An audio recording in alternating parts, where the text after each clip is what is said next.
Sinasabing iniingatan ng mga taong nakalilipad ang kanilang kapangyarihan kahit na inaalis nila ang kanilang pakpak. Inililihim nila ang kanilang kapangyarihan sa lupain ng mga alipin. Sila ay nagbalat kayong mga tao mula sa Afrika na may itim na balat. Hindi na nila maaaring ipaalam sa kanila kung sino ang nakalilipad at ang hindi. May matandang lalaki na nagngangalang Toby. Mataas ang kanyang tindig. Samantalang ang batang babae na dating may pakpak ay si Sarah. Makikitang may batang nakatali sa kanyang likod. Nanginginig siya kung mabigat ang mga gawain. Sa ganitong pangyayari, sisigawan siya ng tagapagbantay ng lupain. Nagtatrabaho siya sa palayan mula sa pagsikat ng araw hanggang sa paglubog nito. Tinatawag nilang Panginoon ang may-ari nito. Inihalin tulad raw siya sa kumpol ng putik, uling na kumikinang sa matigas na batong nakasalansan na hindi na matanggal. Ang nagbabantay sa kanila ay nakasakay sa likod ng kabayo at itinuturo ang mga aliping mabagal magtrabaho. Hinahampas ng latigo ang mga mabagal sa gawain upang maging mabilis ang kanilang paggawa. Si Sarah ay naguhukay at nag-aayos ng pilapil sa palayan, habang ang bata ay tulog sa kanyang likod. Nang magutom ang bata ay nagsimula itong umiyak ng malakas. Hindi niya ito mapigil. Ibinaba niya ito at hinayaang umiyak ng umiyak, maski ayaw niya itong gawin dahil anak niya ang bata. "Patahimikin mo yan," sabi ng tagabantay sabay turo sa bata. Hinawakan niya sa balikat si Sarah hanggang sa mapaluhod ito. Hinampas niya ang bata ng latigo, samantalang si Sarah ay bumagsak naman sa lupa. Ang matandang naroroon na si Toby ang tumulong kina Sarah. "Aalis ako ng mabilis," sabi niya pagdaka. Hindi makatayo ng tuwid si Sarah. Napakahina niya. Nasusunog na ng araw ang kanyang muka. Ang bata ay umiiyak ng umiiyak. "Kaawaan mo kami! Kaawaan mo kami!" Malungkot si Sarah dahil sa nangyari. Naghihimutok siya at naupo na lamang sa pilapil. "Tumayo ka! Ikaw, maitim na baka?" Hiyaw ng tagapagbantay. Itinuro ni Sarah at muli na namang hinampas ng latigo sa hita at ang sako niyang damit ay naging basahan. Ang dugo sa kanyang sugat ay humalo sa putik.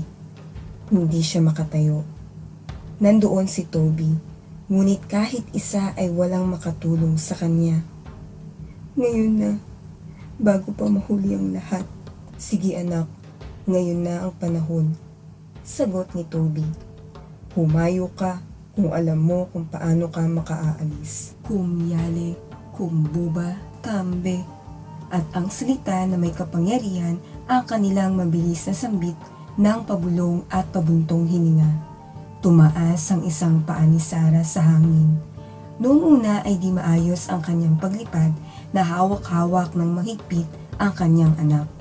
Naramdaman niya ang mahika, ang misteryo ng salita ng Afrika. Sinabi niya na malaya na siya tulad ng isang ibon. Ang bantay ay nagronda habang humihiyaw, sumisigaw, samantalang si Sarah at ang kanyang anak ay lumilipad sa bakuran, sa mga kahoy, sa mga nagtataasang puno na hindi siya nakikita maging ng tagapagbantay. Lumilipad siyang tulad ng isang agila hanggang sa unti-unti na silang makita ng mga taong nasa ibaba. Walang sino man ang makapagsalita tungkol dito. Hindi makapaniwala, subalit nakita nila ito. Nang sumunod na mga araw, ay may nakitang patay na nakahandusay sa may init na palayan. Isang batang lalaki na alipin. Nakita siya ng tagapagbantay at nilatigo siya. Bumagsak ang bata. Pinuntahan siya ni Toby at sinabi nito ang salita ng lumang Afrika na minsan lang niyang narinig kaya hindi niya agad maintindihan. Nakalimutan ng bata ang narinig niya.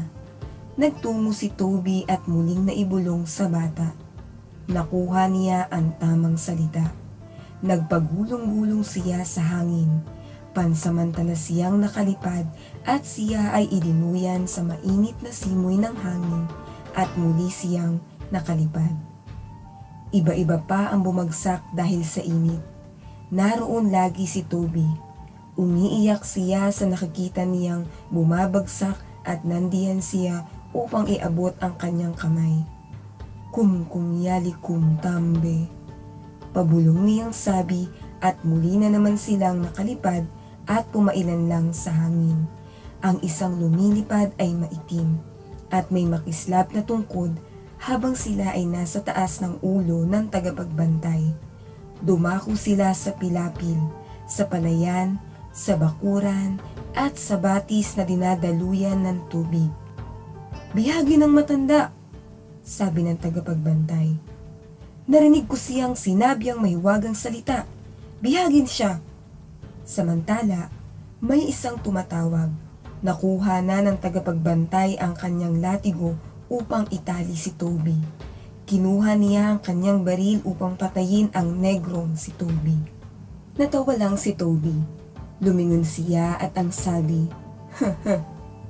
"Hindi ninyo kilala kung sino ako. Hindi rin ninyo alam kung sino pa ang ibang tulad naming nasa palayan." At muli niyang naibulong ang mahiwagang salita bilang pangako sa angkan ng mga itim. Sinabi niya ito sa lahat ng mga kalahi nilang nasa palayan sa ilalim ng malupit na latigo. Buba, yali, buba, tambe. May napakalakas na sigawan at hiyawan. Ang baluktot na likod ay naunat. Matatanda at batang mga alipin ay nakalipad na magkakahawak kamay. Nagsasalita habang nakabilog, animo singsing.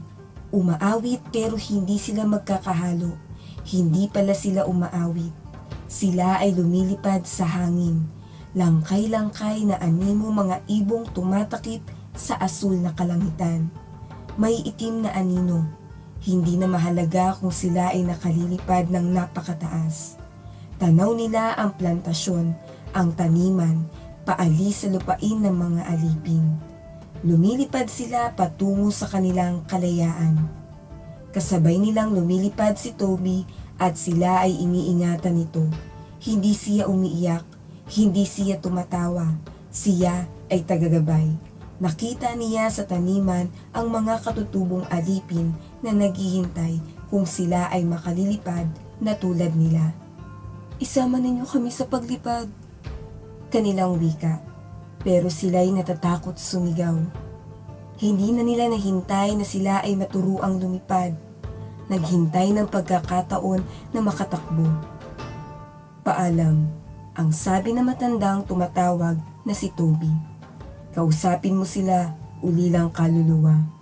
At siya ay lumipad at naglaho. Sinabi ng tagapagbantay sa kanilang Panginoon ang kanilang nasaksihan.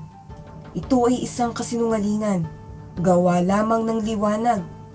Subalit ang tagapagbantay ay hindi nagsalita sapagkat alam nila ang totoo. Ang mga aliping hindi nakalipad ay nagpatuloy sa pagkukwento sa kanilang mga anak. Ang pangyayaring ito ay hindi nila malilimutan. Naalala nila noong sila ay malaya at nakaupo sa paligid ng kanilang lupang tinubuan. At sinabi nila ito sa mga bata, ang tungkol sa mga taong hindi nakalilipad hanggang ngayon.